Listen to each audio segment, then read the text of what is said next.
Welcome to Kenton Teaches. Enjoy the video.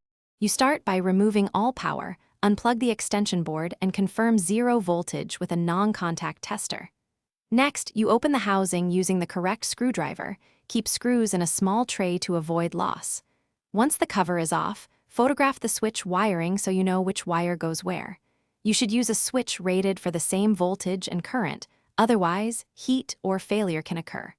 From here, you're ready to desolder or loosen terminals on the old switch and prepare to remove it. You now remove the old switch, desolder or loosen its terminals, keeping the wires organized as in your photo. Once removed, test fit the new switch in the housing to confirm it aligns with the bezel and screw holes. Mechanical fit prevents strain on wires. Then attach each wire to its corresponding terminal. Solder joints should be shiny and secure, while screw terminals must clamp firmly. Make sure there's no exposed copper that could short. After wiring, gently tug each connection to verify it won't pull loose.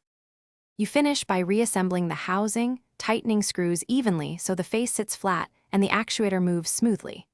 Once assembled, plug the extension board into a grounded outlet and test with a low-value appliance or lamp to confirm switching works under load. Monitor for heat, buzzing, or sparking for several minutes. If anything abnormal appears, unplug immediately. If the switch doesn't operate reliably, double-check solder joints, continuity with a multimeter, and that each wire is on the correct terminal before repeating the test. Thanks for watching. Please subscribe if this video was helpful.